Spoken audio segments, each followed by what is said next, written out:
Today we're taking a look at the Mora Companion.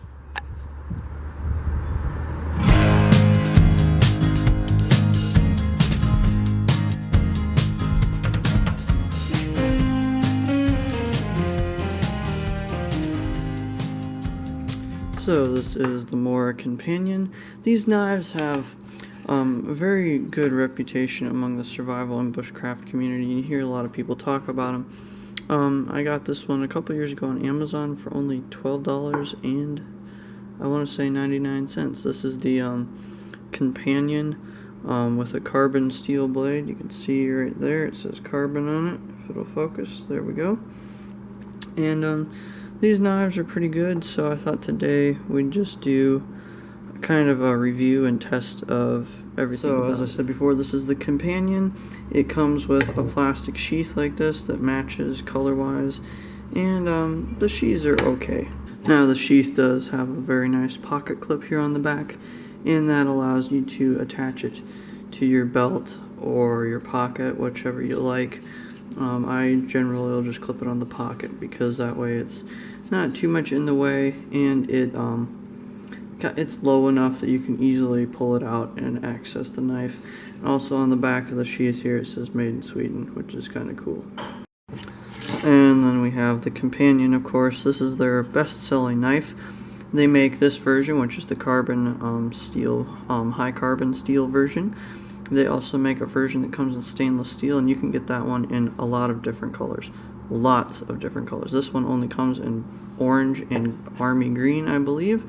And then they make a Companion heavy duty, which you can get in black and I think green. So there's all different types of Companions. They also have a Companion Rescue series and a Companion Spark that has a fire steel inside of the handle. Another really nice thing about these knives is the Scandi grind on them, which makes them a lot easier to sharpen. This knife has a blade that's 4.1 inches long, overall length is 8.6 inches, and the weight with the sheath is 3.9 ounces. Now the thickness on the spine of this blade is 0.08 inches, which is, you know, it's okay. The Companion Heavy Duty actually has a much thicker one. And then the back of the spine is rounded, so you can't strike a fire steel off of it, which is kind of unfortunate, but a little work with a file and you can have the fire steel capability. That's enough boring specifications. Let's take this outside and do a little bit of testing. We're going to do a little bit of batoning here. This goes against my better judgment with my only Mora, but you know, you gotta make the video interesting for everyone. So this is a fairly straight grain piece of scrap lumber. It's actually got some knots in it, so we'll see how this does. I'm going to be very careful and put it up really close here.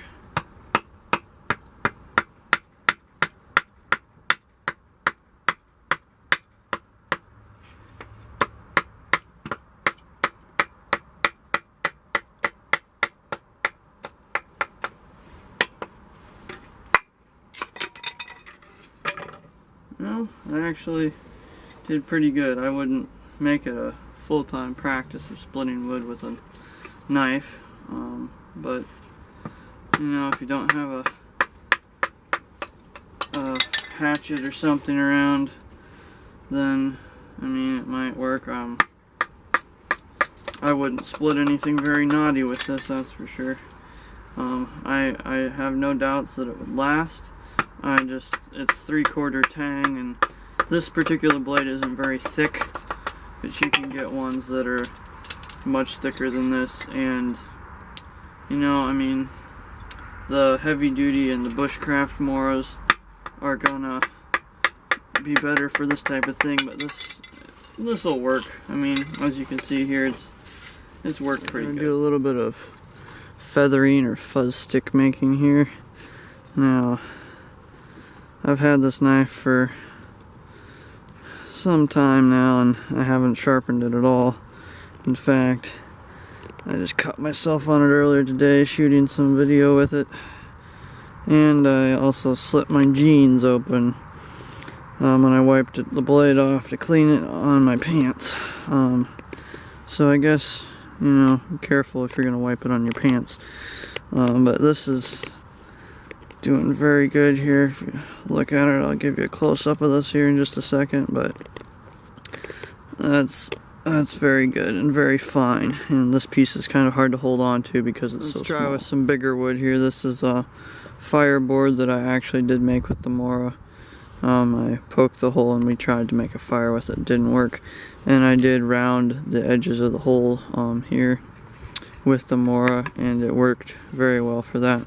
So, this edge piece here, just double your thumbs up like that, give it a good amount of pressure, and right there you can see it's cutting very, very good, considering I've used this and testing it here for this video and shot some B-roll with it that I'll probably drop in here to see, so you guys can see some more fuzz stick making and stuff. But it's very, very tough knife.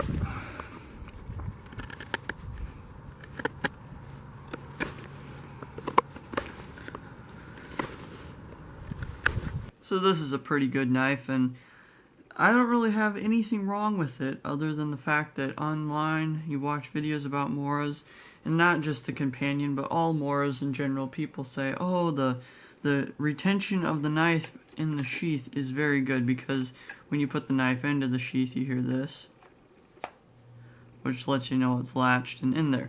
The retention is good unless you shake it too much. I tested the retention on it by shaking it just to see how much shaking I could do before it came out of the sheath, and I'll just drop that footage in there. Once you shake it really hard, it comes out. Is it gonna come out every time? Maybe, maybe not. I don't know. I know that it did come out and it cut me after I shook it really hard, and here's the clip of that. But it's not bad enough to make me want the knife, but it's still just something to be aware of. Alright guys, if you would like to see a torture test and comparison between the Companion Carbon, the Companion Stainless, and the Companion Heavy Duty, then let's get this video to 200 views and 100 likes, and I will do that, and I will go all out. I will beat them to pieces. So this has been a fun video to make. I know it's not perfect as reviews go, but I would definitely recommend this knife if you're looking for a budget survival bushcraft option. If you're just starting to get into it, it's a good beginner's knife for that type of thing. That is it. Thank you so much for watching this video. If you liked it, give it a big thumbs up. Remember, we're trying to get it to 100 likes. Share it with your friends, and leave us a comment, and also subscribe to the channel. I appreciate each and every person who subscribes. That is it. We'll see you on the next video.